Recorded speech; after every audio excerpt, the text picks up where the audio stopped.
Welcome back to 52 Moments, where I answer things like, Who are you? or, Were you always like this? or even, What makes you tick? as best I can. Along the way, I hope you'll learn more about me. So let's get to it.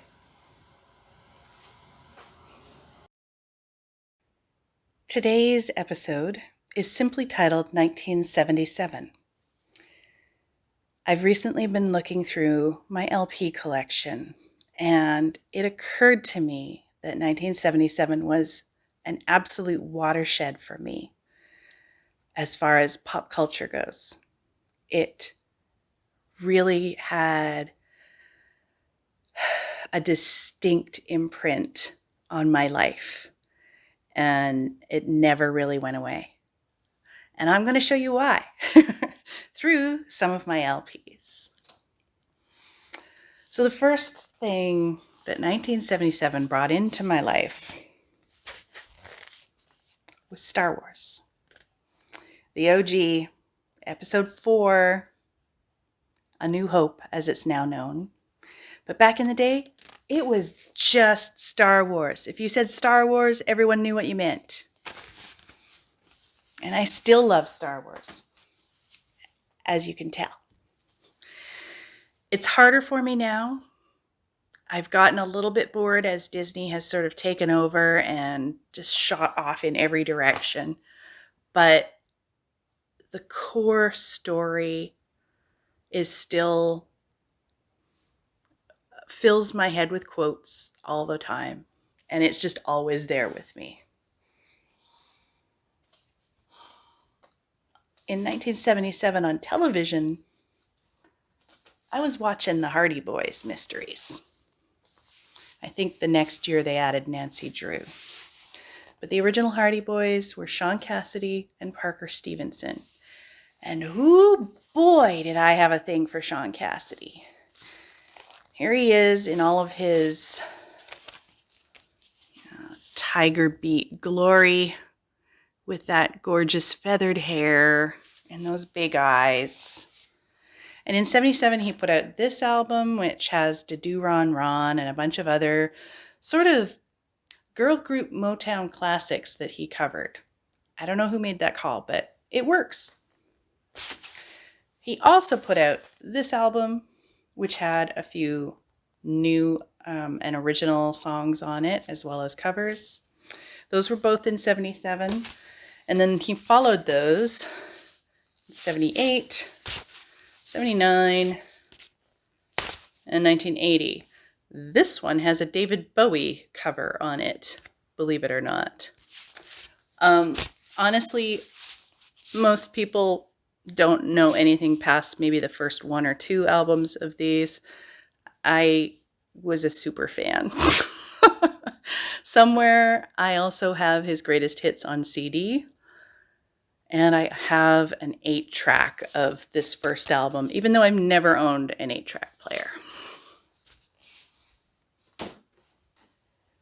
Also in the theater was a movie called Saturday Night Fever.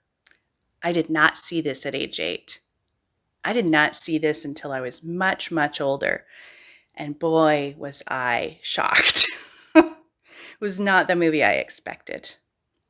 However, this album was everywhere. This dancing move, everywhere. The music on every radio station. You could not escape Saturday Night Fever. And it brought a lot with it. It brought the Bee Gees into my life. And it brought their little brother into my life, too. Andy Gibb, 77, 78. I also had posters of him next to the Shaun Cassidy posters. I don't know. I had a thing for that blonde feathered hair back then. It was the style. It was also the year that I discovered wacky music. Oh yes, the precursor to Weird Al. Looney Tunes, funny favorites, Dr. Demento style stuff. nonsense, but fun. And my parents saw my love of disco and got me these. They're I don't know why I still own them, but I do. They're alternately terrifying and amazing. I'll see if I can find links to them somewhere and put them in the show notes. At least a hint of them so you can understand what these are about. But yeah, disco became a thing. And most of my disco albums are from the following year, from 78. And these are all like multi-set compilations.